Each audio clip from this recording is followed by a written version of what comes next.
Kakaibang indoor cycling race ang nasaksihan natin nitong nakaraang linggo sa Pasay City. Pero paano nga ba manalo sa karerang ito? Alamin natin sa feature report ni teammate Jamaica Bayaka. Padyak dito, padyak doon. Kahit anong uri ng pagpadyak, just always keep your feet on track. Kagaya nito.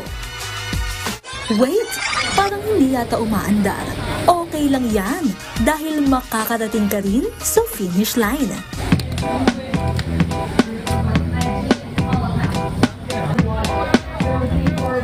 Dahil sa pag-usbong ng makabagong teknolohiya, sumikat ang iba't ibang klase ng esports, lalo na dito sa Pilipinas. Pero ang esports na ito, kakaiba sa ibang mga online at electronic competitions.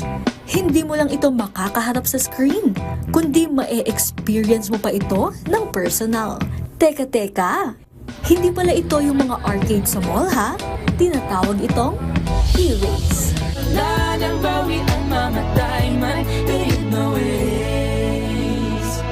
Mali! E-race kasi, hindi erase. Pero kung safety first lang din ang pag-uusapan, less danger na rin pala ang e-race. Dahil hindi ka na matatakot mabangga at sumemplang. Hanap, di ba? Ang e-race ay isang uri ng indoor sports na kung saan nakaharap sa isang screen ang mga siklista na nagsisilbing kanilang road. Makikita rin nila dito ang kapwa nila racers at monitor din ang distansya at oras ng kanilang pinapadya. Bago mag-warm up, tinitimbang muna ang lahat ng mga bikers para masiguro na fair ang laban. As usual, kung sino ang mauna sa karera, siya ang tatanghaling panalo. Lahat yan, nagbabali. For example, ako, my weight is 92 kilograms. Your weight probably 40 kilograms. Yung power mo, dapat timbangin ka, dapat ilagay din yung timbang ko. Kasi yung power na generate mo or yung sipa, yung lakas mo sumipa, doble dapat ang isipa ko para magkatapat tayo. It's all about fairness. It's all about verification. Katulad ng traditional road cycling, nakatutulong din ang e-racing sa pagpapalakas ng ating cardiovascular health. Nakakatanggal din ito ng stress at nakakatulong sa ating muscle growth. Hindi lang technology ang nag-upgrade, pati sports, modern na rin. Yes, modern na modern talaga ang e-race dahil pwede ka rin makipagkarerahan at kumonekta sa ibang mga racers kahit sa ang sulok ka pa ng bansa. Pero posible rin kaya palitan nito ang traditional cycling race? Hindi niya i-replace ang real road cycling. Iba yon. It's an alternative to real road cycling. It's an option. Meaning, pwede tayo magkarera ng less yung risk.